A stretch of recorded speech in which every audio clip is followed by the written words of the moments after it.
Assalamu alaikum. This is Aizal Ahmed and welcome to Horror Discussions. Friends, आज की horror story शुरू करने से पहले मेरी आप लोगों से रिक्वेस्ट है कि प्लीज़ मेरे चैनल को सब्सक्राइब करके मेरी वीडियोस को ज़्यादा से ज़्यादा लाइक एंड शेयर ज़रूर कीजिएगा। और फ्रेंड्स, अगर आप लोग भी अपनी कोई हॉरर स्टोरी मेरे साथ शेयर करना चाहते हैं तो आप लोग इस ईमेल पर शेयर कर सकते हैं। फ्रेंड्स, आज जो हॉरर स्टोरी मैं आप लोगों के साथ डिस्कस करने वाली हूँ, ये वाक़या यूएस के स्टेट कैलिफोर्निया में एक 18 साल की लड़की डेज़ी के साथ पेश आया था। मैं अपनी फैमिली के साथ एक अपार्टमेंट में रहती थी और ये अपार्टमेंट जिस बिल्डिंग में था वो बिल्डिंग बहुत पुरानी थी और उस बिल्डिंग में सिर्फ 12 अपार्टमेंट्स थे।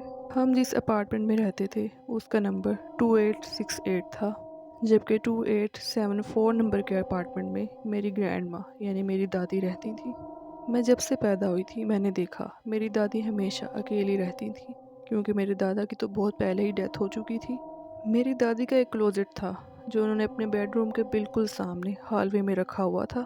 ये क्लोजेट कोई आम क्लोजेट नहीं था, बल्कि ये हॉन्टेड था और इस क्लोजेट में बहुत अजीबोगरीब और खौफनाक चीज़ें होती रहती थी, जिसका जिक्र अक्सर मेरी दादी मेरे मोम और डैड के साथ किया करती थी। एक दिन मेरी दादी ने मेरी मोम को बुलाया और उनसे कहा कि प्लीज़ मेरी मदद करो और मेरे इस क्लोजेट को अच्छे से चेक करो। उन्होंने बताया कि कल रात मुझे इस क्लोजेट में से बहुत अजीब सी आवाज़ें आ रही थी। मेरी मोम उस वक्त बहुत बिजी थी, तो उन्होंने मुझे कहा कि मैं दादी के साथ जाऊं और उनके क्लोजेट को चेक करूं। मैं दादी के साथ उनके अपार्टमेंट में गई और उनकी क्लोजेट की तरफ बढ़ने लगी।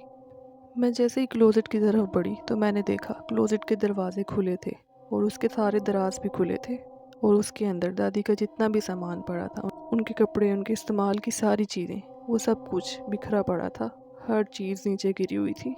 ऐसा लग रहा था जैसे किसी ने बहुत गुस्से में उन सब चीज़ों को निकाल के बाहर फेंक दिया हो। मैंने दादी से इस सब के बारे में पूछा तो दादी ने कहा कि उनके साथ हर महीने में एक बार ये सब कुछ ज़रूर होता है और ये सब कुछ क्यों होता है इसकी वजह दादी को नहीं पता।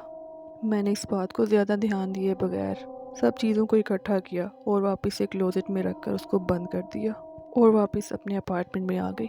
2 साल के बाद सडनली मेरी मोम की डेथ हो गई, तो मेरी दादी ने फैसला किया कि वो मेरे और मेरे डैड के साथ हमारे अपार्टमेंट में आके रहेंगी।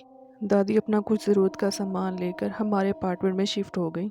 हमारे और हमारी दादी के अपार्टमेंट के सारे पेपर्स दादी के रूम में थे। एक दिन मेरे डैड को उन पेपर्स की ज़रूरत पड़ी और उन्होंने मुझसे कहा कि मैं दादी के अपार्टमेंट में जाऊं और वहां से जाकर वो पेपर्स लेकर आऊं। मैंने अपार्टमेंट की चाबी ली और दादी के अपार्टमेंट में चली गई।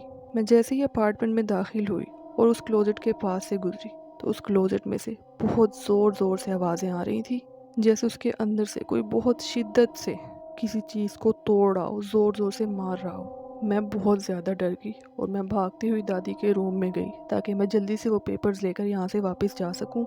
मैं जैसे ही रूम में एंटर हुई तो रूम का दरवाज़ा बहुत ज़ोर से बंद हो गया और मैं रूम के अंदर ही लॉक हो गई। इस सब से मेरी हालत बहुत ज़्यादा ख़राब हो गई। मैं चीखने चिल्लाने लगी, लेकिन मुझे ऐसे लग रहा था जैसे मेरी आवाज़ उस रूम से बाहर नहीं जा रही। मैंने दरवाज़ा खोलने की बहुत कोशिश की, लेकिन दरवाज़ा बाहर से लॉक था और काफ़ी देर कोशिश करने के बाद आखिरकार दरवाज़ा खुल गया। मैं जैसे ही रूम से बाहर आई तो उस क्लोजेट में से और तेज़ आवाज़ें आने लगी और पूरा क्लोजेट बहुत ज़ोर ज़ोर से हिलने लगा। मैं भागती हुई वापस अपने अपार्टमेंट में गई और अपने डैड के गले लग के बहुत ज़्यादा रोने लगी। मेरे डैड ने मुझसे पूछा कि क्या हुआ, तो मैंने उनको सारी बात बताई और फिर मेरी दादी ने मुझे मना कर दिया कि मैं आज के बाद कभी भी अकेली उस अपार्टमेंट में ना जाऊं और मैं फिर दोबारा कभी भी दादी के अपार्टमेंट में नहीं गई। ये वाक़या मेरे साथ साल 2023 में पेश आया था और वो क्लोजेट आज भी दादी के अपार्टमेंट में मौजूद है और उस क्लोजेट के अंदर क्या राज है ये कोई भी नहीं जानता। तो फ्रेंड्स, ये थी हमारी आज की रियल हॉरर स्टोरी। आप लोगों को कैसी लगी मुझे कमेंट में ज़रूर बताइएगा और मेरे चैनल को सब्सक्राइब करना, वीडियोस को लाइक शेयर करना बिल्कुल भी मत भूलिएगा।